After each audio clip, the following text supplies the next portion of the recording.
పచ్చని పల్లెల్లో చిచ్చు పెడుతున్న ఇథనాల్ ప్లాంట్ పాపం కాంగ్రెస్ దేనన్నారు మాజీ ఎమ్మెల్యే రసమయి. ఇథనాల్ ప్లాంట్ ఏర్పాటును రద్దు చేయకుంటే ఉద్యమిస్తామని వార్నింగ్ ఇచ్చారు. సిద్దిపేట జిల్లా బెజ్జంకిలో మీడియాతో మాట్లాడిన రసమయి, గుగ్గిళ్లలో బయో ఎనర్జీ ఇథనాల్ ఫ్యాక్టరీ నిర్మాణాన్ని కాంగ్రెస్ పార్టీ దగ్గరుండి చేయిస్తుందని విమర్శించారు. ఆ కంపెనీకి డైరెక్టర్గా మంత్రి పొన్నం ప్రభాకర్ గౌడ్ వ్యవహరిస్తున్నది నిజం కాదా అంటూ నిలదీశారు. జగిత్యాల జిల్లాలో ఇథనాల్ ఫ్యాక్టరీ నిర్మాణం కోసం యత్నిస్తే ఎమ్మెల్సీ జీవన్ రెడ్డి అడ్డుకుని రద్దు చేయించారన్నారు. అక్కడ పనికిరాని ఫ్యాక్టరీ ఇక్కడ ఎలా పనికి వస్తుందో ఈ ప్రాంత ఎమ్మెల్యే కవ్వంపల్లి స్పష్టం చేయాలన్నారు. ప్లాంట్ నిర్మాణానికి అనుమతులిచ్చింది కాంగ్రెస్ పార్టీ అని, రద్దు చేయాల్సింది కూడా కాంగ్రెస్ ప్రభుత్వమేనన్నారు. తాను గుగ్గిళ్ల వాసులతో కలిసి ఎలాంటి పోరాటాలకైనా సిద్ధంగా ఉన్నానని స్పష్టం చేశారు.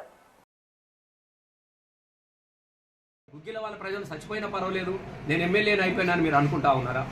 వీళ్ళందరూ కూడా తెలిసిపోతుంది కదా, ఆ కంపెనీతోని కుమ్మక్కై. ఆ కంపెనీ కాంగ్రెస్ పార్టీకి సంబంధించినటువంటిది. ఆ కంపెనీకి కాంగ్రెస్తో కుట్ర కుమ్మక్కైపోయి మీరే అన్ని అనుమతులు ఇప్పించి దానిలో గౌరవ పొన్నం గారు డైరెక్టర్గా ఉండి ఇక్కడ నడిపించినటువంటి కథ కూడా ఇలా ప్రజలకు తెలిసింది. కాబట్టి మీరు గతంలో ఇచ్చినట్టుగా ఖచ్చితంగా దాన్ని రద్దు చేయించాల్సిన బాధ్యత కూడా మీదే. రద్దు చేయకుంటే ప్రజల తరఫున, గుగ్గిల ప్రజల తరఫున, నర్సులపల్లె వాళ్ళ తరఫున, పోతారం వాళ్ళ తరఫున ఖచ్చితంగా మేము ప్రజల తరఫున మేము నిలబడతాం, మేము పోరాటం చేస్తాం.